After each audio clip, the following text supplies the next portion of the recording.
ਸਤਿ ਸ਼੍ਰੀ ਅਕਾਲ ਜੀ। ਪੰਜਾਬੀ ਰੇਡੀਓ ਤੇ ਪੰਜਾਬੀ ਟੀਵੀ ਯੂਐਸਏ ਦੇ ਨਾਲ ਜੁੜੇ ਹੋਏ ਸਾਰੇ ਸਰੋਤਿਆਂ ਦਾ ਬਹੁਤ-ਬਹੁਤ ਸਵਾਗਤ ਹੈ ਪ੍ਰੋਗਰਾਮ ਬਿਯੋਂਡ ਦਾ ਹੈਡਲਾਈਨਸ ਵਿਦ ਮਨਦੀਪ ਪੂਨੀਆ ਦੇ ਵਿੱਚ। ਜਿਸ ਤਰ੍ਹਾਂ ਤੁਸੀਂ ਸਾਰੇ ਜਾਣਦੇ ਹੋ ਕਿ ਇਸ ਪ੍ਰੋਗਰਾਮ ਦੇ ਵਿੱਚ ਮਨਦੀਪ ਪੂਨੀਆ ਹੋਣਾ ਦਾ ਸਾਥ ਹੁੰਦਾ ਹੈ ਤੇ ਦੇਸ਼ ਭਰ ਨਾਲ ਜੁੜੀਆਂ ਹੋਈਆਂ ਬਹੁਤ ਸਾਰੀਆਂ ਖਬਰਾਂ ਹੁੰਦੀਆਂ ਨੇ। ਸੋ ਲੈਂਦੇ ਹਾਂ ਪੂਨੀਆ ਜੀ ਨੂੰ ਨਾਲ ਤੇ ਫਿਰ ਖਬਰਾਂ ਦਾ ਰੁਖ ਕਰਾਂਗੇ। ਬਹੁਤ-ਬਹੁਤ ਸਵਾਗਤ ਹੈ ਜੀ। ਜੀ ਸ਼ੁਕਰੀਆ ਗੁਰਪ੍ਰੀਤ, ਸਤਿ ਸ੍ਰੀ ਅਕਾਲ। ਸਤਿ ਸ਼੍ਰੀ ਅਕਾਲ ਜੀ। ਸੋ ਸਭ ਤੋਂ ਪਹਿਲੀ ਖਬਰ ਤੇ ਪਾਇਓ ਝਾਤ ਜੀ। ਸਾਊਦੀ ਅਰਬ ਨੇ ਭਾਰਤੀਆਂ ਦੇ ਨਿੱਜੀ ਹੱਜ ਦੇ ਕੋਟੇ ਦੇ ਵਿੱਚ 80% ਦੀ ਕਟੌਤੀ ਕੀਤੀ ਹੈ ਜੀ। ਹਾਂਜੀ, ਇਹ ਇੱਕ ਬੜੀ ਖਬਰ ਹੈ ਅੱਜ ਵਾਸਤੇ, ਕਿਉਂਕਿ ਆਪਾਂ ਨੂੰ ਪਤਾ ਹੈ ਕਿ ਜਿਹੜੀ ਹਜ ਯਾਤਰਾ ਹੈਗੀ ਆ ਉਹ ਮੁਸਲਮਾਨਾਂ ਵਾਸਤੇ ਸਭ ਤੋਂ ਪਵਿੱਤਰ ਮੰਨੀ ਜਾਂਦੀ ਹੈ। ਤੇ ਜਦੋਂ ਕੋਈ ਹਜ ਯਾਤਰਾ ਕਰੇ ਹੁੰਦਾਗਾ, ਹਜ ਜਾਇਆ ਹੁੰਦਾਗਾ, ਉਸ ਤੋਂ ਬਾਅਦ ਉਹ ਆਪਣੇ ਨਾਂ ਤੇ ਅੱਗੇ ਵੀ ਹਾਜੀ ਲਾ ਲੈਂਦਾਗਾ ਤੇ ਉਹਨੂੰ ਆਪਣੇ ਆਪ ਨੂੰ ਹਾਜੀ ਦੱਸਣ ਲੱਗ ਜਾਂਦਾ ਕਿ ਮੈਂ ਹਜ ਗਿਆ ਹੋਇਆ। ਤੇ ਇੰਨੀ ਪਵਿੱਤਰਤਾ ਉਸ ਜਗ੍ਹਾ ਦੀ ਹੈਗੀ ਆ। ਤੇ ਹਰ ਵਾਰ ਤਕਰੀਬਨ 1.5 ਲੱਖ ਦੇ ਨੇੜੇ ਤੇੜੇ ਜਿਹੜੇ ਮੁਸਲਿਮ ਹੈਗੇ ਆ ਉਹ ਕਿਤੇ ਨਾ ਕਿਤੇ ਹਜ ਯਾਤਰਾ ਕਰਦੇ ਨੇ ਇੰਡੀਆ ਤੋਂ। ਤਕਰੀਬਨ 1,40,45,000 ਪਿਛਲੇ ਸਾਲ ਵੀ ਗਏ ਸੀਗੇ। ਇਸ ਸਾਲ ਵੀ ਇਹ ਮੰਨਿਆ ਜਾ ਰਿਹਾ ਸੀਗਾ ਕਿ ਤਕਰੀਬਨ 1,75,000 ਜਿਹੜੇ ਮੁਸਲਮਾਨ ਨੇ ਉਹਨਾਂ ਨੇ ਅਪਲਾਈ ਕੀਤਾ ਸੀਗਾ ਕਿ ਉਹ ਜਾਣਗੇ। ਜਨਵਰੀ 2025 ਦਾ ਮੈਂ ਡੇਟਾ ਦੱਸ ਰਿਹਾਗਾ ਕਿ ਇੰਨੇ ਕੁ ਲੋਕ ਇਸ ਵਾਰ ਹਜ ਵਾਸਤੇ ਜਾਣਗੇ। 4 ਜੂਨ ਤੋਂ ਲੈ ਕੇ 9 ਜੂਨ ਦੇ ਦਰਮਿਆਨ ਇਹ ਹਜ ਹੋਣ ਦੀ ਸੰਭਾਵਨਾ ਸੀਗੀ, ਕਿਉਂਕਿ ਉਹਨਾਂ ਦਿਨਾਂ 'ਚ ਜਿਹੜਾ ਚਾਂਦ ਹੈ, ਚੰਦਰਮਾ ਹੈ, ਉਹ ਆਪਣੀ ਸਾਰੀ ਆਪਾਂ ਕਹਿ ਲਈਏ ਕਿ ਆਪਣੇ ਬਿਲਕੁਲ ਉਸ 'ਚ ਹੁੰਦਾਗਾ। ਤੇ ਇਸਲਾਮਿਕ ਕੈਲੰਡਰ 'ਚ ਕਿਤੇ ਉਹ ਆਖਰੀ ਮਹੀਨਾ ਹੁੰਦਾਗਾ ਤੇ ਉਸ ਤੋਂ ਬਾਅਦ ਹੀ ਜ਼ਿਲ ਹਜ ਦੀ ਉਹਨੂੰ ਹੀ ਅੰਤਿਮ ਮਹੀਨੇ ਨੂੰ ਹੀ ਜ਼ਿਲ ਹਜ ਦੀ ਸ਼ੁਰੂਆਤ ਦਾ ਪ੍ਰਤੀਕ ਮੰਨਿਆ ਜਾਂਦਾਗਾ। ਤੇ ਜਿਹੜੇ ਹਜ ਜਾਣ ਵਾਲੇ ਹੈਗੇ ਉਹ ਮੱਕਾ ਤੇ ਮਦੀਨਾ ਜਾਂਦੇ ਨੇ ਤੇ ਉਹ ਸਾਊਦੀ ਅਰਬ 'ਚ ਪੈਂਦਾਗਾ। ਲੇਕਿਨ ਇਸ ਵਾਰ ਸਾਊਦੀ ਅਰਬ ਨੇ ਕਿਹਾਗਾ ਕਿ ਅਸੀਂ 80% ਤੱਕ ਜਿਹੜੀ ਕਟੌਤੀ ਕਰਾਂਗੇ।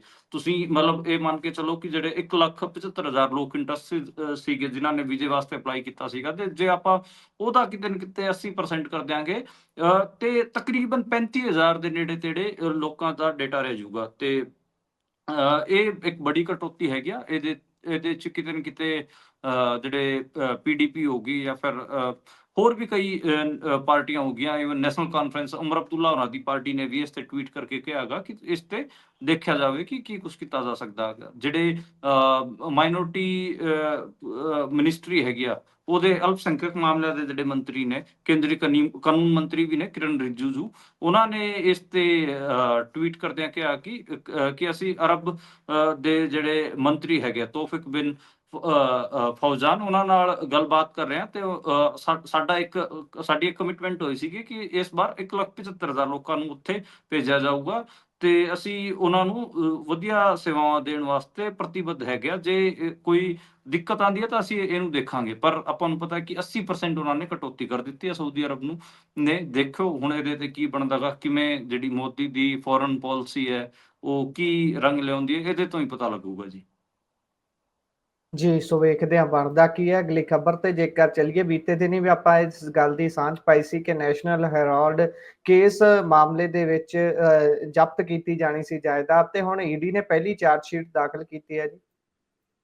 ਹਾਂਜੀ, ਇਹ ਪਹਿਲੀ ਚਾਰਜਸ਼ੀਟ ਦਾਖਲ ਕਰ ਦਿੱਤੀ ਹੈ ਜਿਹਦੇ 'ਚ ਰਾਹੁਲ ਗਾਂਧੀ, ਸੋਨੀਆ ਗਾਂਧੀ, ਸੈਮ ਪਿਤਰੋਦਾ ਤੇ ਸੁਮਨ ਦੁਬੇ ਦੇ ਨਾਂ ਸ਼ਾਮਲ ਨੇ। ਆਪਾਂ ਨੂੰ ਪਤਾ ਹੈ ਕਿ ਇਹ ਜਿਹੜਾ ਘਟਨਾਕ੍ਰਮ ਹੈਗਾ ਇਹ ਸਾਲ 2012 'ਚ ਜਿਹੜੇ BJP ਦੇ ਆਗੂ ਸੀਗੇ ਸੁਬਰਮਣੀਅਮ ਸਵਾਮੀ, ਉਹਨਾਂ ਨੇ ਕਿਤੇ ਨਾ ਕਿਤੇ ਰਾਹੁਲ ਗਾਂਧੀ, ਸੋਨੀਆ ਗਾਂਧੀ ਉਹਨਾਂ ਦੇ ਉਲਟ ਇੱਕ ਸ਼ਿਕਾਇਤ ਦਿੱਤੀ ਸੀ। ਉਸ ਕਰਕੇ ਹੀ ਇਹ ਸਾਰਾ ਕੁਝ ਮਾਮਲਾ ਅੱਗੇ ਵਧਿਆ ਸੀ। ਉਹਨਾਂ ਦਾ ਇਹ ਆਰਗੂਮੈਂਟ ਹੈਗਾ ਕਿ ਤਕਰੀਬਨ 661 ਕਰੋੜ ਦੀ ਜਿਹੜੀ ਪ੍ਰੋਪਰਟੀ ਹੈਗੀ ਆ ਉਹ ਅੱਡ ਸ਼ਹਿਰਾਂ 'ਚ, ਉਹ ਕਿਤੇ ਨਾ ਕਿਤੇ ਇਹਨਾਂ ਨੇ ਧੋਖੇ ਨਾਲ ਆਪਣੇ ਕਬਜ਼ੇ 'ਚ ਲੈ ਲਈ ਹੈਗੀ। ਜਦ ਕਿ ਆਪਾਂ ਨੂੰ ਪਤਾ ਕਿ ਉਹ ਨੈਸ਼ਨਲ ਹੈਰਾਲਡ ਜਿਹੜਾ ਇੱਕ ਹਿਸਟੋਰੀਕਲ ਨਿਊਜ਼ਪੇਪਰ ਰਿਹਾ ਹੈਗਾ, ਉਹਦਾ ਤਾਂ ਉਹ ਜਵਾਹਰ ਲਾਲ ਨਹਿਰੂ ਕੱਢਦੇ ਹੁੰਦੇ ਸੀਗੇ। ਤੇ ਕਾਂਗਰਸ ਦਾ ਤੁਸੀਂ ਕਹਿ ਸਕਦੇ ਹੋ ਕਿ ਮੁੱਖ ਪੱਤਰ ਵਰਗਾ ਹੈਗਾ, ਜਿਵੇਂ RSS ਦੀ ਆਰਗੇਨਾਈਜ਼ਰ ਹੈ ਤੇ 5 ਜਨ ਹਿੰਦੀ 'ਚ ਹੈਗਾ, ਉਸੇ ਹਿਸਾਬ ਨਾਲ ਕਾਂਗਰਸ ਦਾ ਤੁਸੀਂ ਨੈਸ਼ਨਲ ਹੈਰਾਲਡ ਕਹਿ ਸਕਦੇ ਹੋ। ਤੇ ਇਹ ਮਾਮਲਾ ਹੈਗਾ ਜੀ, ਉਹਦੇ 'ਚ ਲਖਨਊ ਦੀ ਬਿਲਡਿੰਗ ਹੈਗੀ ਆ, ਦਿੱਲੀ ਦੀ ਬਿਲਡਿੰਗ ਹੈਗੀ ਆ, ਬੰਬੇ ਦੀ ਬਿਲਡਿੰਗ ਹੈਗੀ ਆ। ਇਹ ਗੱਲ ਨਿਕਲ ਕੇ ਸਾਹਮਣੇ ਆ ਰਹੀ ਕਿ ਉਹਨਾਂ ਨੂੰ ਲੈ ਕੇ ਇਹ ਮਾਮਲਾ ਹੈਗਾ। ਤੇ ਈਡੀ ਨੇ ਜਿਹੜੇ ਨੋਟਿਸ ਹੈਗੇ ਆ ਆਪਣੇ ਕਬਜ਼ੇ 'ਚ ਲੈਣ ਵਾਸਤੇ ਇਹਨਾਂ ਬਿਲਡਿੰਗਾਂ ਦੇ ਬਾਹਰ ਕਿਤੇ ਨਾ ਕਿਤੇ ਆਪਣੇ ਪੋਸਟਰ ਚਿਪਕਾ ਦਿੱਤੇ ਹੈਗੇ ਆ ਤੇ ਕਿਹਾ ਹੈਗਾ ਕਿ ਅਸੀਂ ਜਿਵੇਂ ਦਿੱਲੀ 'ਚ ਹੈਰਾਲਡ ਹਾਊਸ ਹੈਗਾ ਤੇ ਬੰਬੇ ਦੇ ਵਿੱਚ ਹੈਗਾ, ਇੱਕ ਲਖਨਊ ਦੇ ਵਿੱਚ AJL ਬਿਲਡਿੰਗ ਹੈਗੀ ਆ, ਉਹਨਾਂ ਸਾਰਿਆਂ ਦੇ ਜੀ ਬਾਹਰ ਹੀ ਇਹ ਨੋਟਿਸ ਚਪਕਾ ਦਿੱਤਾ ਗਿਆ ਹੈਗਾ ਤੇ ਟੋਟਲ ਇਹ ਮੰਨਿਆ ਜਾ ਰਿਹਾ ਹੈਗਾ ਕਿ 661 ਕਰੋੜ ਦੀ ਇਹ ਸੰਪਤੀ ਹੈਗੀ ਆ ਤੇ ਕਾਂਗਰਸ ਤੋਂ ਇਹਨੂੰ ਕਿਤੇ ਨਾ ਕਿਤੇ ED ਜ਼ਬਤ ਕਰਨ ਦੀ ਤਿਆਰੀ ਕਰ ਚੁੱਕੀ ਹੈਗੀ ਆ ਜੀ। ਜੀ। ਸੋ ਉਧਰ ਜੇਕਰ ਆਪਾਂ ਜੋਗੀ ਦੀ ਗੱਲ ਕਰ ਲਈਏ ਤਾਂ ਉਹਨੇ ਜ਼ਹਿਰ ਉਗਲਣਾ ਹੀ ਹੁੰਦਾ ਤੇ ਜ਼ਹਿਰ ਉਹਨੇ ਉਗਲ ਦਿੱਤਾ, ਕਹਿੰਦਾ ਜਿਹਨੂੰ ਪਸੰਦ ਹੈ ਬੰਗਲਾਦੇਸ਼ ਉੱਥੇ ਚਲੇ ਜਾਓ, ਕਿਉਂਕਿ ਵਕਫ ਦੀ ਜਿਹੜੀ ਜ਼ਮੀਨ ਹੈ ਉਹਦੇ ਤੇ ਮਕਾਨ ਬਣਾਏ ਜਾਣਗੇ ਤੇ ਲੱਤਾਂ ਦੇ ਭੂਤ ਜਿਹੜੇ ਆ ਉਹ ਗੱਲਾਂ ਨਾ ਮੰਨਦੇ ਨਹੀਂਗੇ। ਕੀ ਕਹਿ ਰਿਹਾ ਇਹ ਹੋਰ? ਬੇਸਿਕਲੀ ਯੂਪੀ ਦੇ CM ਯੋਗੀ ਆਦਿੱਤਿਆਨਾਥ ਆਪਾਂ ਕਹੀਏ ਤੇ ਮੁਸਲਮਾਨਾਂ ਦੇ ਉਲਟ ਇੱਕ ਪੋਸਟਰ ਬੋਏ ਨੇ BJP ਦੇ, ਤੇ ਉਹ ਲਗਾਤਾਰ ਵਕਫ ਬਿੱਲ ਤੇ ਲਗਾਤਾਰ ਮੁਸਲਮਾਨਾਂ ਦੇ ਉਲਟ ਬੋਲ ਰਹੇ ਨੇ। ਉਹਨਾਂ ਨੇ ਕਿਹਾਗਾ ਕਿ ਜਿਹੜੀ ਵਕਫ ਦੀ ਜ਼ਮੀਨਾਂ ਹੈਗੀਆਂ ਉਹਨਾਂ ਨੂੰ ਅਸੀਂ ਹੁਣ ਵਾਪਸ ਲਿਆਂਗੇ ਤੇ ਉਹਨਾਂ ਤੇ ਹਸਪਤਾਲ, ਗਰੀਬਾਂ ਵਾਸਤੇ ਮਕਾਨ, ਯੂਨੀਵਰਸਿਟੀਆਂ ਬਣਾਵਾਂਗੇ ਤੇ ਨਿਵੇਸ਼ ਵਾਸਤੇ ਲੈਂਡ ਬੈਂਕ ਵੀ ਤਿਆਰ ਹੋਊਗਾ। ਯਾਨੀ ਕਿ ਨਿਵੇਸ਼ ਤੁਸੀਂ ਸਮਝ ਗਏ, ਇਨਵੈਸਟਮੈਂਟ ਵਾਸਤੇ ਲੈਂਡ ਬੈਂਕ, ਯਾਨੀ ਕਿ ਕਾਰਪੋਰੇਟ ਨੂੰ ਦੇਣ ਦੀ ਤਿਆਰੀ ਕਰ ਰਹੇ ਨੇ। ਜੀ ਆਪਾਂ ਨੂੰ ਪਤਾ ਕਿ ਇਹ ਜਿਹੜੀ ਵਕਫ ਦੀ ਜ਼ਮੀਨਾਂ ਹੁੰਦੀਆਂ ਨੇ ਇਹ ਧਾਰਮਿਕ ਕੰਮ ਵਾਸਤੇ ਦਾਨ ਦਿੱਤੀਆਂ ਹੁੰਦੀਆਂ ਪ੍ਰੋਪਰਟੀਆਂ ਹੁੰਦੀਆਂ ਨੇ। ਕਿਸੇ ਨੇ ਆਪਣੀ ਸ਼ਰਧਾ ਨਾਲ ਕਿਸੇ ਧਰਮ ਨੂੰ ਵਕਫ ਮਾਮਲੇ 'ਚ ਇਸਲਾਮਿਕ ਇੰਸਟੀਟਿਊਸ਼ਨਸ ਨੂੰ ਇਹ ਦਾਨ ਦਿੱਤੀ ਹੋਈ ਜ਼ਮੀਨ ਹੈਗੀ ਆ, ਤੇ ਹੁਣ ਉਹਨਾਂ ਨੂੰ ਇਹ ਕਿਤੇ ਨਾ ਕਿਤੇ ਕਾਰਪੋਰੇਟ ਦੇ ਹਵਾਲੇ ਕਰਨ ਜਾ ਰਹੇ ਨੇ। ਇਹ ਯੋਗੀ ਦੇ ਸਪੀਚ ਤੋਂ ਕਲੀਅਰ ਹੋ ਰਿਹਾ ਹੈਗਾ। ਉਹਨਾਂ ਨੇ ਕਿਹਾ ਕਿ ਅਸੀਂ ਹਸਪਤਾਲ ਬਣਾਵਾਂਗੇ, ਸਕੂਲ ਬਣਾਵਾਂਗੇ, ਯੂਨੀਵਰਸਿਟੀਆਂ ਬਣਾਵਾਂਗੇ ਤੇ ਇਨਵੈਸਟਮੈਂਟ ਵਾਸਤੇ ਲੈਂਡ ਬੈਂਕ ਤਿਆਰ ਕਰਾਂਗੇ। ਇਹ ਜਿਹੜੀ ਚਲਾਕੀ ਹੈਗੀ ਆ, ਮਤਲਬ ਜਿਹੜਾ ਗਰੀਬ ਲੋਕ ਹੈਗੇ ਆ ਉਹਨਾਂ ਨੂੰ ਹਸਪਤਾਲ, ਯੂਨੀਵਰਸਿਟੀ ਤੇ ਆਪਣੇ ਵਾਸਤੇ ਮਕਾਨ ਦਾ ਇੱਕ ਸੁਪਨਾ ਸ਼ੁਰੂਆਤ 'ਚ ਉਹਨਾਂ ਨੇ ਕਿਹਾ। ਤਾਂ ਉਸ ਤੋਂ ਅਗਲੀ ਜਿਹੜੀ ਲਾਈਨ ਸੀਗੀ ਉਹ ਬਹੁਤ ਪ੍ਰੋਬਲਮੈਟਿਕ ਸੀਗੀ। ਯਾਨੀ ਕਿ ਇਹ ਜ਼ਮੀਨ ਤੁਸੀਂ ਦੇਖ ਲਿਓ ਜੇ ਕਿਤੇ ਨਾ ਕਿਤੇ ਕਾਰਪੋਰੇਟ ਦੇ ਹੱਥਾਂ ਕਾਰਪੋਰੇਟਾਂ ਨੂੰ ਦੇਣਗੇ, ਇਸੇ ਕਰਕੇ ਇਹ ਕੁਛ ਕੀਤਾ ਜਾ ਰਿਹਾ ਹੈਗਾ। ਆਪਾਂ ਨੂੰ ਪਤਾ ਹੈ ਕਿ ਇਹ ਤਾਂ ਚਲੋ ਫਿਰ ਵੀ ਲੋਕਾਂ ਨੇ ਦਾਨ ਦਿੱਤੀਆਂ ਹੋਈਆਂ ਨੇ ਧਾਰਮਿਕ ਇੰਸਟੀਟਿਊਸ਼ਨਾਂ ਵਾਸਤੇ। ਜੇ ਮੈਂ ਬਾਹਲੀ ਗੱਲ ਨਹੀਂ ਕਰਿਆ, ਜਿੰਨੇ ਵੀ ਇਹ ਡੇਰੇ ਨੇ ਜੀ ਹਿੰਦੂ ਧਰਮ ਦੇ ਜਾਂ ਫਿਰ ਹੋਰ ਕਿਸੇ ਧਰਮ ਦੇ ਵੀ ਲਾ ਲਓ ਤੁਸੀਂ, ਮੈਂ ਇਸ਼ਾਰਾ ਨਹੀਂ ਕਰਨਾ ਚਾਹ ਰਿਹਾ, ਇੱਕ ਉਹ ਹੈਗੇ ਆ ਇਹਨਾਂ ਬਾਬਿਆਂ ਕੋਲ ਕਿੰਨੀਆਂ ਜ਼ਮੀਨਾਂ ਨੇ। ਈਵਨ ਆਸ਼ਾਰਾਮ ਬਾਪੂ ਜਿਹੜਾ ਕਿ ਰੇਪਿਸਟ ਹੈ, ਉਹ ਜੇਲ੍ਹ 'ਚ ਬੰਦ ਹੈ, ਉਹਦੇ ਕੋਲ ਕਿੰਨੀ ਜ਼ਮੀਨ ਹੈ। ਇਹ ਜਿਹੜਾ ਗੁਰਮੀਤ ਰਾਮ ਰਹੀਮ ਸਿਰਸੇ ਡੇਰੇ ਵਾਲਾ, ਇਹਦੇ ਕੋਲ ਕਿੰਨੀ ਜ਼ਮੀਨ ਹੈ। ਇਹਨਾਂ ਦੀ ਜ਼ਮੀਨ ਨਹੀਂ ਜ਼ਬਤ ਕਰਨਗੇ ਤੇ ਏਡੇ ਘਨੌਨੇ ਅਪਰਾਧਾਂ ਦੇ ਵਿੱਚ ਜੇਲ੍ਹਾਂ 'ਚ ਬੰਦ ਨੇ। ਜਿਹੜੇ ਲੋਕਾਂ ਨੇ ਰਿਲੀਜੀਅਸ ਕੰਮ ਵਾਸਤੇ ਜ਼ਮੀਨਾਂ ਦਾਨ ਦਿੱਤੀਆਂ ਹੋਣ, ਉਹਨਾਂ ਤੇ ਕਬਜ਼ਾ ਕਰਕੇ ਉਹਨਾਂ ਨੂੰ ਕਾਰਪੋਰੇਟਾਂ ਦੇਣਗੇ, ਕਿਉਂਕਿ ਉਹ ਘੱਟ ਗਿਣਤੀ ਦਾ ਇੱਕ ਏਦਾਂ ਦਾ ਸਮੁਦਾਇ ਹੈਗਾ, ਏਦਾਂ ਦਾ ਧਰਮ ਹੈਗਾ ਜਿਹਨੂੰ ਟਾਰਗੇਟ ਕਰਕੇ ਉਹ 80% ਲੋਕਾਂ ਦੀਆਂ ਵੋਟਾਂ ਖਿੱਚਦੇ ਨੇ। ਇਹ ਗੱਲ ਹੈਗੀ ਆ। ਦੂਜੀ ਉਹਨਾਂ ਨੇ ਕਿ ਉਹ ਜਿਹੜਾ ਪੱਛਮ ਬੰਗਾਲ 'ਚ ਜਿਹੜੇ ਪ੍ਰੋਟੈਸਟ ਹੋ ਰਹੇ ਨੇ ਵਕਫ ਬਿੱਲ ਦੇ ਉਲਟ, ਤੇ ਉੱਥੇ ਜੀ ਵਾਇਲੈਂਸ ਵੀ ਹੋਇਆ ਹੈਗਾ। ਆਪਾਂ ਨੂੰ ਇਹ ਵੀ ਗੱਲ ਪਤਾ, ਮੁਰਸ਼ਿਦਾਬਾਦ ਦੇ ਇਲਾਕੇ 'ਚ ਖਾਸੀ ਘਟਨਾਵਾਂ ਦੇਖਣ ਨੂੰ ਮਿਲੀਆਂ ਜਿੱਥੇ ਵਾਇਲੈਂਸ ਹੋਇਆ। ਉਸ ਵਾਸਤੇ ਕਿਹਾ ਹੈਗਾ ਉਹਨਾਂ ਨੇ ਕਿ ਇਹ ਤਾਂ ਜੀ ਇਹ ਤਾਂ ਬੰਗਲਾਦੇਸ਼ੀ ਨੇ ਜਿਹੜੇ ਉੱਥੇ ਵਾਇਲੈਂਸ ਕਰ ਰਹੇ ਨੇ ਬੰਗਾਲ 'ਚ। ਜੀ ਇਹਨਾਂ ਦੇ ਡੰਡੇ ਮਾਰੋ, ਇਹ ਲੱਤਾਂ ਦੇ ਭੂਤ ਨੇ, ਇਹ ਗੱਲਾਂ ਨਾਲ ਨਹੀਂ ਮੰਨਣਗੇ, ਇਹ ਡੰਡਿਆਂ ਨਾਲ ਹੂੰ ਸੂਤਾਣਗੇ। ਇਹ ਸਟੇਟਮੈਂਟ ਦਿੱਤੀ ਹੈ ਜੀ। ਤੇ ਇਹ ਆਪ ਤੁਸੀਂ ਹਿਸਾਬ ਲਾਓ ਕਿ ਕਿਸ ਕਿਸਮ ਦੀ ਦਾ ਇਹਨਾਂ ਦਾ ਮਾਨਸਿਕਤਾ ਹੋ ਗਈ ਹੈ। ਯੋਗੀ ਆਦਿੱਤਿਆਨਾਥ BJP ਵਾਲਿਆਂ ਦਾ ਪੋਸਟਰ ਬੋਏ ਹਿੰਦੀ ਬੈਲਟ 'ਚ ਤੇ ਹਿੰਦੂਆਂ 'ਚ ਖਾਸ ਕਰ, ਉਹਨੂੰ ਕਿਤੇ ਨਾ ਕਿਤੇ ਮੁਸਲਮਾਨਾਂ ਦੇ ਉਲਟ ਜ਼ਹਿਰ ਉਗਲਣ ਵਾਸਤੇ ਹੀ ਰੱਖਿਆ ਹੋਇਆ ਹੈ ਜੀ। ਜੀ ਉਹਦੀ ਪ੍ਰਮੋਸ਼ਨ ਵੀ ਇਸੇ ਸਿਰ ਤੇ ਹੈ, ਕਿਉਂਕਿ ਕਈ ਵਾਰ ਕਿਹਾ ਜਾਂਦਾ ਹੈ ਜਾਂ ਅੰਦਰੋਂ ਗੱਲਾਂ ਉੱਠਦੀਆਂ ਨੇ ਕਿ ਯੋਗੀ ਇੱਕ ਤਰ੍ਹਾਂ ਦੇ ਨਾਲ ਮੋਦੀ ਤੇ ਸ਼ਾਹ ਤੋਂ ਵੀ ਉੱਤੇ ਦੀ ਪਸੰਦ ਹੈ RSS ਦੀ। ਇਹੋ ਜਿਹੀਆਂ ਗੱਲਾਂ ਵੀ ਕਈ ਵਾਰ ਸੁਣਨ ਨੂੰ ਮਿਲਦੀਆਂ ਨੇ। ਪਰ ਅੱਗੇ ਚੱਲੀਏ ਜੀ, ਉੱਤਰ ਪ੍ਰਦੇਸ਼ ਦੀ ਹੀ ਗੱਲ ਕਰ ਲੈਂਦੇ ਆ। ਮਜ਼ਦੂਰਾਂ ਦੇ ਲਈ ਅਲਾਟ ਕੀਤੇ ਗਏ ਨੇ 400 ਕਰੋੜ ਰੁਪਏ ਤੋਂ ਵੀ ਜ਼ਿਆਦਾ, ਤੇ ਇਹ ਕਿੱਥੇ ਖਰਚੇ ਜਾਣਗੇ ਜੀ? ਕੀ ਸੱਚੀ ਮਜ਼ਦੂਰਾਂ ਤੇ ਲੱਗਣਗੇ? ਜੀ ਅਲੋਟ ਕੀਤੇ ਗਏ ਸੀਗੇ 400 ਕਰੋੜ ਰੁਪਏ, ਖਰਚਾ 54 ਵੀ ਨਹੀਂ, ਖਰਚਾ ਕੋਈ 54 ਵੀ ਨਹੀਂ ਕੀਤਾ, ਤੇ ਇਹ ਅੱਡ-ਅੱਡ ਸਾਲਾਂ 'ਚ ਕੀਤੇ ਗਏ ਜੀ।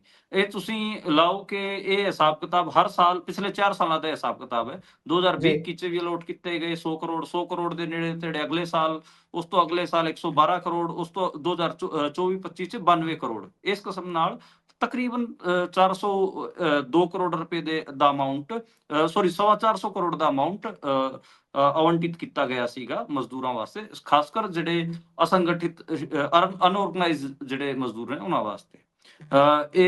ਇਹਨਾਂ ਨੇ ਇਹ ਮਸੂਰੀ ਵੀ ਦਿੱਤੀ ਅਖਬਾਰਾਂ 'ਚ ਕਿ ਅਸੀਂ ਦੇਖੋ ਜਿਹੜੇ ਅਨਆਰਗੇਨਾਈਜ਼ ਮਜ਼ਦੂਰ ਹੈਗੇ ਉਹਨਾਂ ਵਾਸਤੇ 100 ਕਰੋੜ ਰੁਪਇਆ ਦੇ ਰਹੇ ਹਾਂ। ਪਰ ਅਸਲ 'ਚ ਯੋਗੀ ਸਰਕਾਰ ਨੇ ਉਹਨਾਂ ਵਾਸਤੇ ਕੋਈ ਯੋਜਨਾ ਹੀ ਨਹੀਂ ਬਣਾਈ ਜਿਸ ਦੇ ਰਾਹੀਂ ਉਹਨਾਂ ਮਜ਼ਦੂਰਾਂ ਨੂੰ ਫਾਇਦਾ ਪਹੁੰਚਾਇਆ ਜਾ ਸਕੇ। ਇਹਨਾਂ 'ਚ ਇਸ ਕਰਕੇ ਕੋਈ ਚਵੰਨੀ ਖਰਚ ਹੋਈ। ਮਤਲਬ ਉਹ ਜਿਹੜੀ ਐਡਵਰਟਾਈਜ਼ਮੈਂਟ ਦਿੱਤੀ ਇਹਨਾਂ ਨੇ ਅਖਬਾਰਾਂ 'ਚ ਕਿ ਅਸੀਂ ਮਜ਼ਦੂਰਾਂ ਵਾਸਤੇ ਪੈਸੇ ਅਲੋਟ ਕਰ ਰਹੇ ਹਾਂ।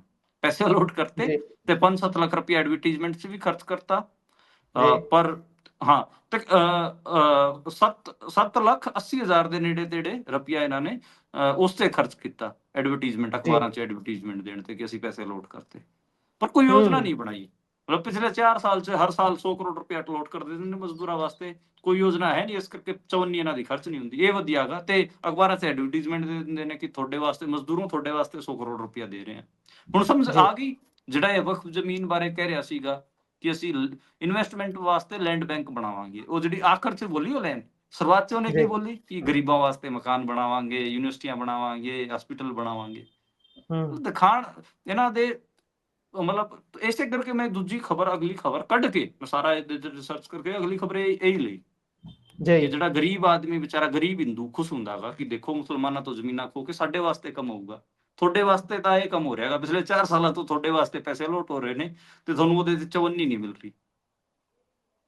ਇਹ ਤੋਂ ਜ਼ਿਆਦਾ ਡਾਰਕ ਕਾਮੇਡੀ ਕੀ ਹੋਊਗੀ? ਡਾਰਕ ਟਰੂਥ ਇਹਦੇ ਤੋਂ ਜ਼ਿਆਦਾ ਕੀ ਹੋਊਗਾ ਯਾਰ ਗੁਰਪ੍ਰੀਤ? ਜੀ ਜੀ ਇਹ ਇਸ ਤੋਂ ਵੱਡੀ ਕਾਮੇਡੀ ਸੱਚੀਓ ਨਹੀਂ ਹੋ ਸਕਦੀ। ਬਹੁਤ ਸਾਰੇ ਇਹੋ ਜਿਹੇ ਖੇਤਰ ਨੇ, ਬਹੁਤ ਸਾਰੇ ਇਹੋ ਜਿਹੇ ਪਾਸੇ ਨੇ ਜਿੱਥੇ ਪੈਸਾ ਤਾਂ ਬਹੁਤ ਰੱਖਿਆ ਜਾਂਦਾ ਹੈ ਖਰਚਣ ਦੇ ਲਈ, ਪਰ ਉਹ ਹਾਥੀ ਦੇ ਦੰਦ ਹੁੰਦੇ ਨੇ। ਉਸ ਪੈਸੇ ਨੂੰ ਖਰਚਣ ਦਾ ਨਾ ਤਾਂ ਤਰੀਕਾ ਨਿਰਧਾਰਤ ਹੈ, ਨਾ ਹੀ ਉਹਨੂੰ ਲੈ ਕੇ ਕੋਈ ਪਲਾਨ ਤਿਆਰ ਕੀਤਾ ਜਾਂਦਾ ਹੈ। ਪੈਸਾ ਰੱਖ ਲਿਆ ਜਾਂਦਾ ਹੈ, ਪਰ ਉਸ ਤੋਂ ਬਾਅਦ ਉਸ ਨੂੰ ਚੋਰ ਮੋਰੀ ਦੇ ਤਹਿਤ ਹੋਰ ਪਾਸਿਆਂ ਦੀ ਕਰ ਕੁਰ ਕੇ ਆਪਣੇ ਕੰਮਾਂ ਲਈ, ਨਿੱਜੀ ਵਿਫਾਦਾਂ ਲਈ ਵਰਤ ਲਿਆ ਜਾਂਦਾ ਹੈ। ਤੇ ਅਗਲੀ ਗੱਲ ਕਰਦੇ ਹਾਂ ਜੀ ਰੋਬਰਟ ਵਾਡਰਾ ਦੀ। ਤੇ ਗੁਰੂਗ੍ਰਾਮ ਜ਼ਮੀਨ ਘੁਟਾਲੇ ਦੇ ਮਾਮਲੇ 'ਚ 6 ਘੰਟੇ ਤੱਕ ਇਸ ਤੋਂ ਪੁੱਛਗਿੱਛ ਹੋਈ ਹੈ ਜੀ।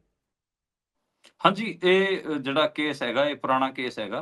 ਜਦੋਂ ਭੁਪਿੰਦਰ ਹੁੱਡਾ ਦੀ ਸਰਕਾਰ ਸੀਗੀ ਹਰਿਆਣੇ 'ਚ ਉਦੋਂ ਦਾ ਇਹ ਕੇਸ ਹੈਗਾ ਤੇ ਇਹਨੇ ਜ਼ਮੀਨਾਂ ਲਈਆਂ ਸੀ ਜੀ ਰੋਬਰਟ ਵਾਡਰਾ ਨੇ ਤੇ ਉਹ ਜ਼ਮੀਨਾਂ ਕਿਸਾਨਾਂ ਤੋਂ ਲਈਆਂ ਸੀ। 2.25 ਕਰੋੜ ਰੁਪਏ ਦੇ ਕਿੱਲੇ ਲਿੱਤੇ ਸੀਗੇ ਤੇ ਲੈ ਕੇ ਉਹਨਾਂ ਦੀ CLU ਕਰਾ ਲਈ ਸੀ ਜ਼ਮੀਨ ਦੀ ਤੇ ਉਹ CLU ਕਰਾਈ ਜੀ ਇਹਨੇ ਰੀਅਲ estate ਦੀ ਤੇ ਉਹਨੂੰ ਫਿਰ DLF ਨੂੰ ਵੇਚਤਾ ਤਕਰੀਬਨ 58 ਕਰੋੜ ਰੁਪਏ ਦੀ।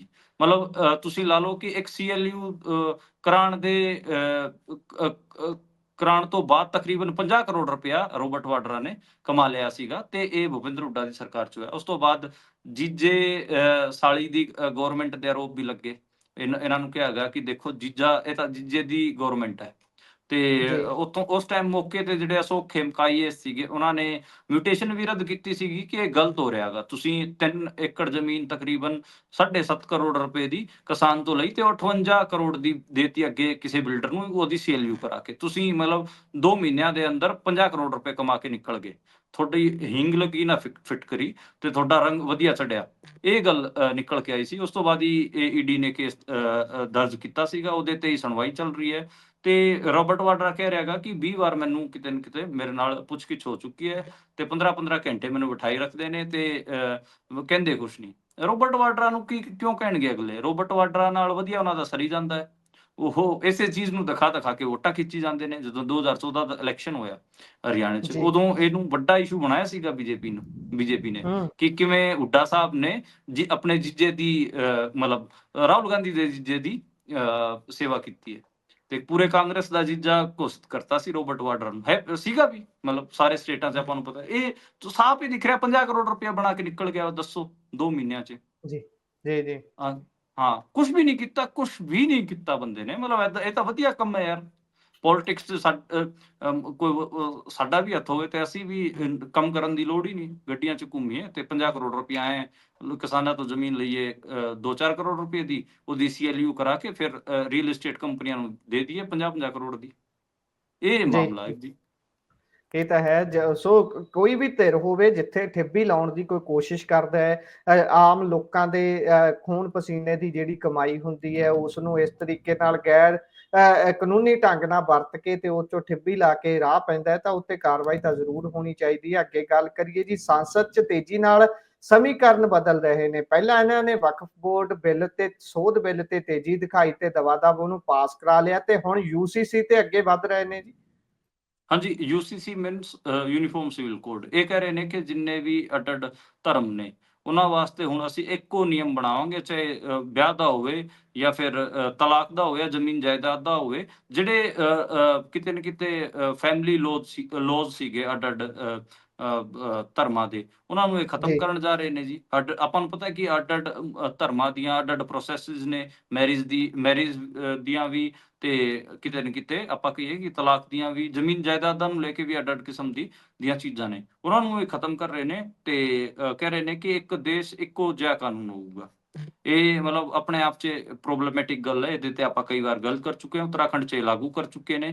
ਕਿਤੇ ਨਾ ਕਿਤੇ ਜਿਹੜੇ ਮੁਸਲਮਾਨਾਂ ਦੇ ਜਿਹੜੇ ਰਿਲੀਜੀਅਸ ਇੱਕ ਹਿਸਾਬ ਨਾਲ ਉਹਨਾਂ ਦਾ ਜੋ ਰਿਲੀਜੀਅਸ ਵੇ ਆਫ ਲਾਈਫ ਹੈ ਮੁਸਲਮਾਨਾਂ ਦਾ, ਉਹਨੂੰ ਅਫੈਕਟ ਕਰੂਗਾ ਜੀ। ਤੇ ਇਹ ਹਿੰਦੂਤਵ ਮਤਲਬ ਹਿੰਦੂਆਂ ਦਾ ਜਿਹੜਾ ਤਰੀਕਾ ਹੈਗਾ ਜੀਵਨ ਜੀਣ ਦਾ, ਉਹਨੂੰ ਕਿਤੇ ਨਾ ਕਿਤੇ ਜਿਹੜੇ ਹੋਰ ਛੋਟੇ-ਛੋਟੇ ਰਿਲੀਜਨ ਨੇ, ਜਿਨ੍ਹਾਂ ਦੀ ਸੰਖਿਆ ਘੱਟ ਹੈਗੀ ਆ, ਜੈਨ ਹੋਣ, ਬੌਧ ਹੋਣ, ਸਿੱਖ ਹੋਣ ਜਾਂ ਫਿਰ ਮੁਸਲਮਾਨ ਹੋਣ, ਉਹਨਾਂ ਤੇ ਥੋਪਿਆ ਜਾਊਗਾ, ਕਾਨੂੰਨ ਰਾਹੀਂ ਥੋਪਿਆ ਜਾਊਗਾ, ਤੁਸੀਂ ਇਹ ਕਹਿ ਲਓ। ਤੇ ਇਹ ਗੱਲ ਮੈਨੂੰ ਲੱਗਦੀ ਹੈਗੀ ਆ। ਮੋਦੀ ਇਹਨੂੰ ਕਹਿੰਦੇ ਕਿ ਅਸੀਂ ਯੂਸੀਸੀ ਨੂੰ ਤੁਸੀਂ ਯੂਨੀਫਾਰਮ ਸਿਵਲ ਕੋਡ ਨਾ ਸਮਝੋ, ਇਹਨੂੰ ਸੈਕੂਲਰ ਸਿਵਲ ਕੋਡ ਸਮਝੋ। ਅਸੀਂ ਜੀ ਸੈਕੂਲਰਿਜ਼ਮ ਲੈ ਕੇ ਆ ਰਹੇ ਹਾਂ, ਸਾਰੇ ਧਰਮਾਂ ਨੂੰ ਇੱਕੋ ਜਿਹਾ ਕਰ ਰਹੇ ਹਾਂ। ਇਹ ਤਾਂ ਦੇਖੋ ਜੀ ਬਹੁਤ ਮਾੜੀ ਗੱਲ ਹੈ। ਮਤਲਬ ਅੱਡ-ਅੱਡ ਧਰਮਾਂ ਦੀਆਂ ਅੱਡ-ਅੱਡ ਕਿਸਮ ਦੀਆਂ ਮਤਲਬ ਰਵਾਇਤਾਂ ਹੁੰਦੀਆਂ ਨੇ, ਅੱਡ-ਅੱਡ ਕਿਸਮ ਦੇ ਉਹਨਾਂ ਦੇ ਚੀਜ਼ਾਂ ਹੁੰਦੀਆਂ ਨੇ। ਉਹਨਾਂ ਦੇ ਉਹ ਅੱਡ ਵੀ ਇਸੇ ਕਰਕੇ ਨੇ ਹੈਗੇ ਆ ਨਾ ਇੱਕ ਦੂਜੇ ਤੋਂ, ਕਿਉਂਕਿ ਉਹ ਉਸ ਕਿਸਮ ਦਾ ਕਲਚਰਲ ਚੀਜ਼ਾਂ ਫੋਲੋ ਕਰਦੇ ਨੇ। ਤੁਸੀਂ ਤਾਂ ਕਾਨੂੰਨ ਬਣਾ ਰਹੇ ਹੋ ਕਿ ਭਾਈ ਜਿਹੜਾ ਜੋ ਕੁਛ ਵੀ ਤੁਸੀਂ ਕਰਨਾ ਗਾ, ਉਹ ਕਾਨੂੰਨ ਮੁਤਾਬਕ ਤੇ ਹਿੰਦੂਤਵਾ ਦੇ ਤਰੀਕੇ ਨਾਲ ਕਰਨਾ ਗਾ। ਇਹ ਬੜਾ ਪ੍ਰੋਬਲਮੈਟਿਕ ਹੈ।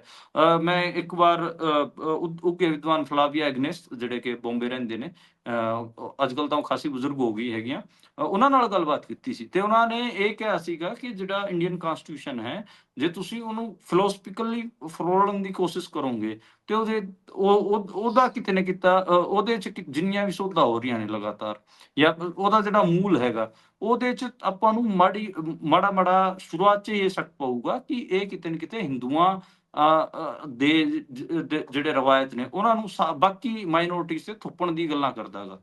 ਆਪਾਂ ਜੀ ਸਿੱਖ ਐਂਗਲ ਤੋਂ ਵੀ ਕਈ ਵਾਰ ਗੱਲ ਕਰ ਚੁੱਕੇ ਹਾਂ। ਆਰਟੀਕਲ 25 ਵਾਲੀ ਗੱਲ ਹੁੰਦੀ ਹੈ।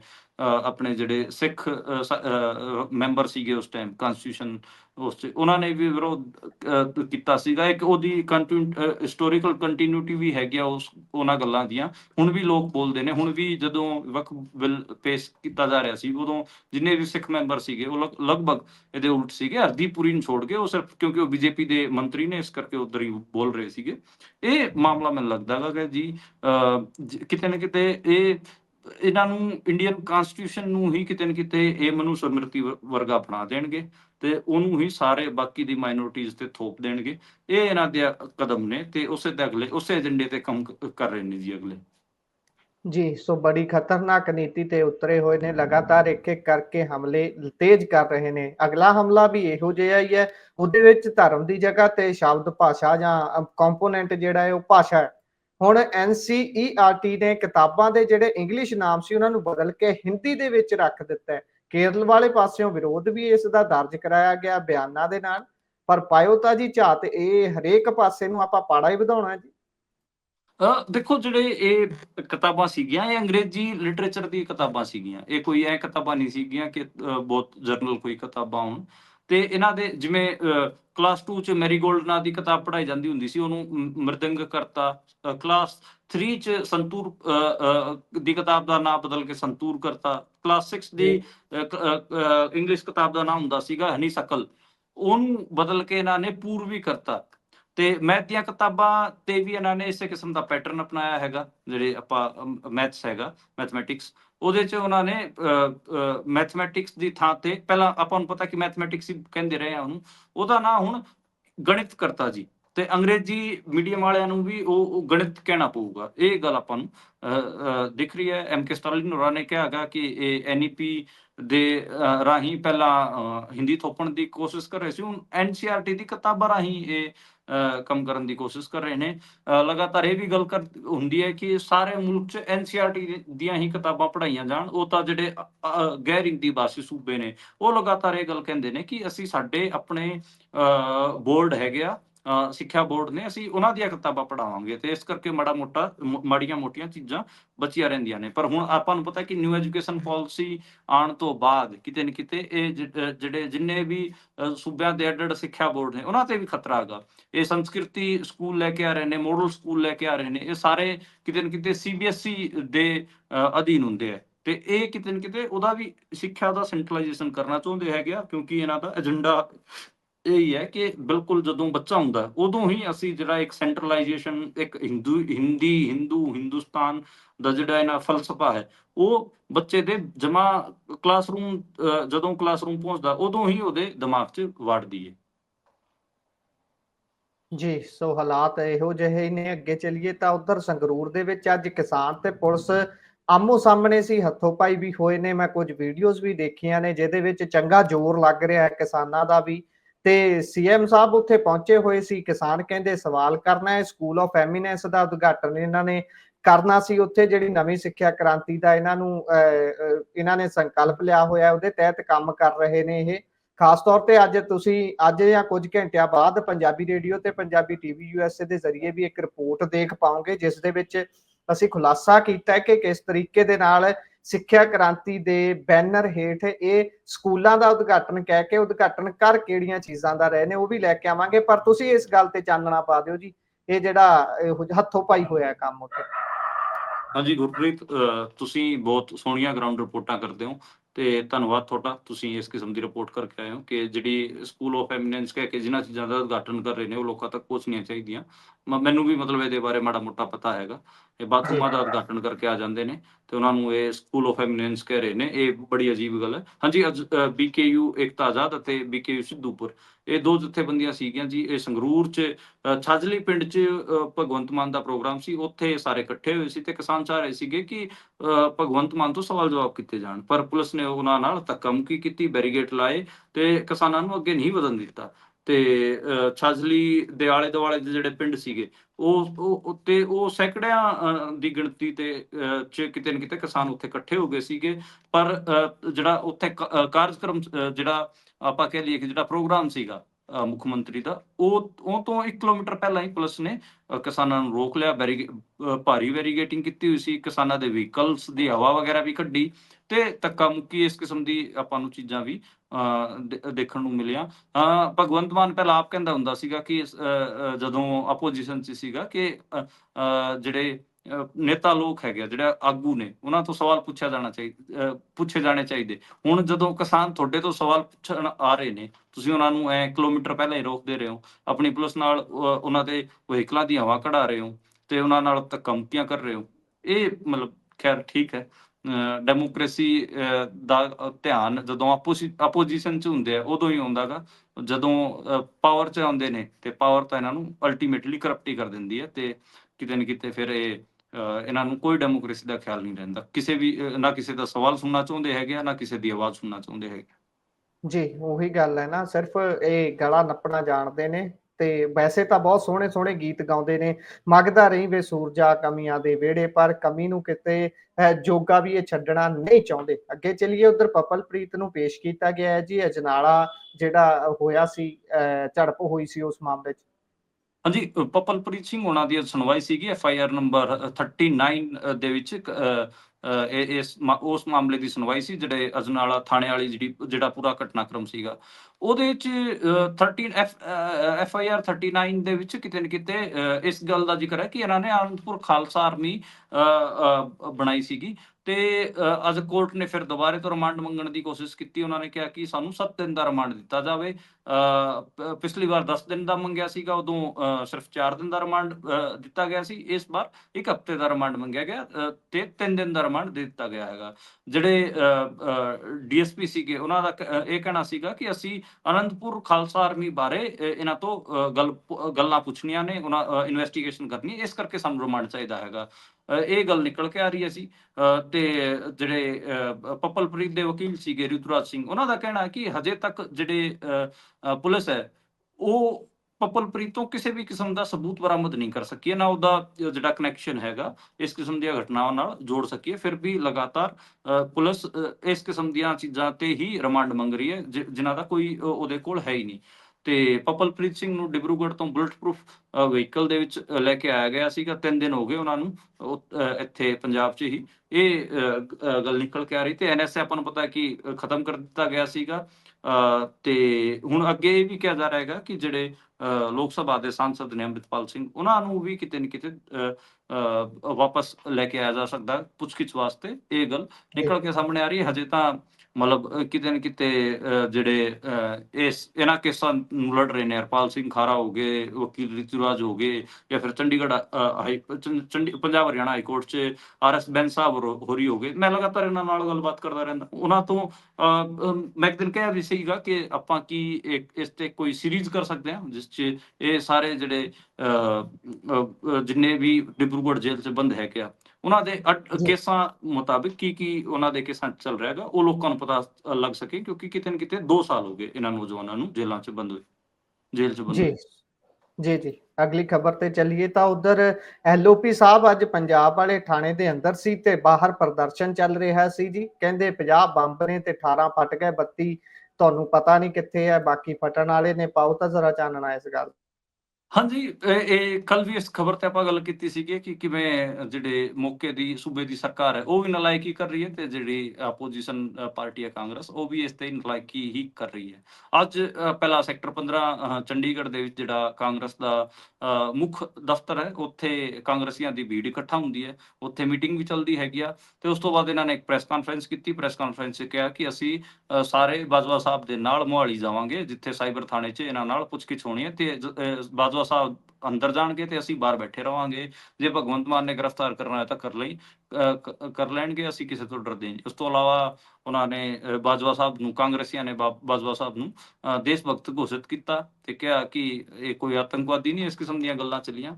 ਤੇ ਮੈਨੂੰ ਲੱਗਦਾ ਕਿ ਬੜਾ ਅਜੀਬ ਜੀ ਸਥਿਤੀ ਹੈ ਨਾ ਇਸ ਖਬਰ ਦਾ, ਇਹਨਾਂ ਚੀਜ਼ਾਂ ਦਾ ਆਮ ਲੋਕਾਂ ਨਾਲ ਲੈਣਾ ਦੇਣਾ ਨਾ, ਇਹ ਕੋਈ ਇਸ਼ੂ ਹੈਗਾ। ਉਹਨੂੰ ਖਾਮਖਾ ਇਸ਼ੂ ਬਣਾਉਣ ਦੀ ਕੋਸ਼ਿਸ਼ ਕੀਤੀ ਜਾ ਰਹੀ ਹੈ। ਇਹ ਗੱਲ ਠੀਕ ਹੈ ਕਿ ਜਿਹੜੀ ਲਾਅ ਐਂਡ ਆਰਡਰ ਸਿਚੁਏਸ਼ਨ ਹੈ ਉਹਦੇ ਤੇ ਗੱਲ ਹੋਣੀ ਚਾਹੀਦੀ। ਮਤਲਬ ਅੱਡ ਘਟਨਾਕ੍ਰਮ ਵਾਪਰੇ ਨੇ, ਕਿਵੇਂ ਲਾਰੈਂਸ ਬਿਸ਼ਨੋਈ ਗੈਂਗ ਜਾਂ ਹੋਰ ਇਸ ਕਿਸਮ ਦੇ ਗੈਂਗਸਟਰ ਕਿਵੇਂ ਪੰਜਾਬ ਨੂੰ ਕ੍ਰਿਮੀਨਲ ਐਕਟੀਵਿਟੀਜ਼ ਵੱਲ ਧੱਕ ਰਹੇ ਨੇ, ਤੇ ਉਹ ਕਿਵੇਂ ਪੰਜਾਬ ਦੀ ਕਿਰਦਾਰਕੁਸ਼ੀ ਹੋਣ ਦੀ ਕੋਸ਼ਿਸ਼, ਮਤਲਬ ਉਹ ਕਿਤੇ ਨਾ ਕਿਤੇ ਪੰਜਾਬ ਨੂੰ ਇੱਕ ਗੈਂਗਸਟਰ ਕਲਚਰ ਦਾ ਇੱਕ ਅੱਡਾ ਦੱਸਿਆ ਜਾ ਰਿਹਾ ਹੈਗਾ।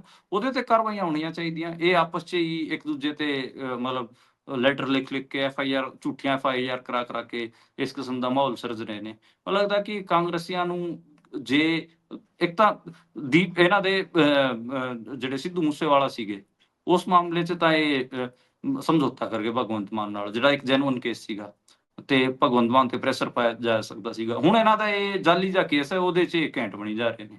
ਇਹ ਅਜੀਬ ਹੀ ਹੈ ਜੀ। ਸੋ ਉਧਰ SGPC ਦੇ ਵੱਲੋਂ ਧਰਮ ਪਰਿਵਰਤਨ ਜਿਹੜਾ ਹੋ ਰਿਹਾ ਹੈ ਉਹਨੂੰ ਲੈ ਕੇ ਧਰਮ ਪ੍ਰਚਾਰ ਸ਼ੁਰੂ ਕੀਤਾ ਗਿਆ ਹੈ। 1 ਸਾਲ ਤੱਕ ਇਹ ਚੱਲੂਗਾ ਜੀ। ਪਾਇਓ ਚਾਨਣਾ ਇਸ ਤੇ। ਹਾਂਜੀ, ਜਿਹੜੇ ਕਿਤੇ ਨਾ ਕਿਤੇ ਭਾਈ ਜੀਵਨ ਸਿੰਘ ਦਾ ਜਿਹੜਾ ਜਨਮ ਸਥਾਨ ਸੀ, ਉੱਥੇ ਗੱਗੋ ਮਹਿਲ ਗੁਰਦੁਆਰੇ ਤੋਂ ਇਹ ਅਭਿਆਨ ਦੀ ਸ਼ੁਰੂਆਤ ਕੀਤੀ ਗਈ ਹੈਗੀ ਆ।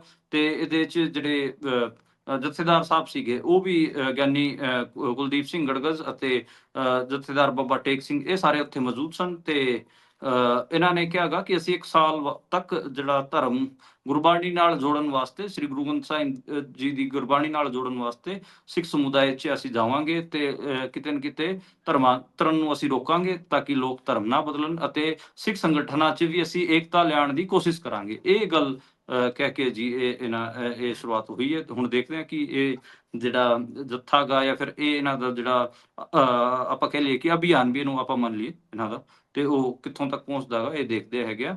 ਬਾਕੀ ਜਿਹੜੇ ਸਾਰੇ ਸਿੱਖ ਸੰਗਠਨ ਸੀ ਕਿ ਦਮਦਮੀ ਟਕਸਾਲ, ਨਿਹੰਗ ਸਿੰਘਾਂ ਦੇ ਸੰਗਠਨ, ਕਾਰ ਸੇਵਾ ਵਾਲੇ ਬਾਬੇ, ਜਾਂ ਫਿਰ ਸਿੰਘ ਸਭਾ, ਜਿੰਨੀਆਂ ਵੀ ਸਿੰਘ ਸਭਾਵਾਂ ਹੈਗੀਆਂ, ਉਹਨਾਂ ਨੂੰ ਵੀ ਕਿਤੇ ਨਾ ਕਿਤੇ ਉਹਨਾਂ ਦੇ ਲੋਕ ਵੀ ਇਸ ਤੇ ਪਹੁੰਚੇ ਹੋਏ ਸੀ, ਬਹੁਤ ਸਾਰੇ ਜਥੇਬੰਦੀਆਂ ਦੇ। ਪਰ ਉਹਨਾਂ ਨੂੰ ਸਪੈਸ਼ਲੀ ਇਹ ਵੀ ਕਿਹਾ ਗਿਆ ਕਿ ਅਸੀਂ ਉਹਨਾਂ ਸਾਰਿਆਂ ਨੂੰ ਮਿਲਾਂ ਵੀ ਗਏ ਤੇ ਉਹਨਾਂ ਦੀ ਏਕਤਾ ਕਰਾਉਣ ਦੀ ਵੀ ਅਸੀਂ ਕੋਸ਼ਿਸ਼ ਕਰਾਂਗੇ। ਇਹ ਕਿਤੇ ਨਾ ਕਿਤੇ ਜੀ ਗੱਲ ਨਿਕਲ ਕੇ ਆ ਰਹੀ ਹੈ ਇਸ ਗੱਗੋ ਮਹਿਲ ਤੋਂ ਜੀ। ਜੀ, ਸੋ ਵੇਖਾਂਗੇ ਬਣਦਾ ਕੀ ਹੈ। ਇਸੇ ਦੇ ਨਾਲ ਪ੍ਰੋਗਰਾਮ ਦਾ ਸਮਾਂ ਸਮਾਪਤ ਹੁੰਦਾ ਹੈ। ਸੋ ਪੁਨੀਆ ਜੀ, ਤੁਸੀਂ ਜੁੜੇ ਜਾਣਕਾਰੀਆਂ ਸਾਂਝੀਆਂ ਕੀਤੀਆਂ, ਬਹੁਤ ਬਹੁਤ ਧੰਨਵਾਦ ਜੀ। ਜੀ ਸ਼ੁਕਰੀਆ ਗੁਰਪ੍ਰੀਤ। ਸੋ ਇਹ ਸਨ ਸਾਡੇ ਨਾਲ ਮਨਦੀਪ ਪੁਨੀਆ ਜੀ, ਜਿਨ੍ਹਾਂ ਨੇ ਖਬਰਾਂ ਤੇ ਚਾਨਣਾ ਪਾਇਆ। ਕਿਵੇਂ ਦਾ ਲੱਗਿਆ ਤੁਹਾਨੂੰ ਪ੍ਰੋਗਰਾਮ? ਤੁਸੀਂ ਆਪਣੇ ਵਿਚਾਰ ਰਾਏ ਟਿੱਪਣੀਆਂ ਸਾਡੇ ਨਾਲ ਪੰਜਾਬੀ ਰੇਡੀਓ ਤੇ ਪੰਜਾਬੀ ਟੀਵੀ ਯੂਐਸਏ ਦੇ ਜ਼ਰੀਏ ਸਾਂਝਾ ਕਰ ਸਕਦੇ ਹੋ। ਜੁੜੇ ਰਹੋ ਪੰਜਾਬੀ ਰੇਡੀਓ ਤੇ ਪੰਜਾਬੀ ਟੀਵੀ ਯੂਐਸਏ ਦੇ ਨਾਲ, ਕਿਉਂਕਿ ਪ੍ਰੋਗਰਾਮਾਂ ਦੀ ਲਗਾਤਾਰਤਾ ਇਸੇ ਤਰ੍ਹਾਂ ਬਰਕਰਾਰ ਰਹੇਗੀ। ਮੈਨੂੰ ਦਿਓ ਇਜਾਜ਼ਤ। ਧੰਨਵਾਦ। ਸਤਿ ਸ਼੍ਰੀ ਅਕਾਲ।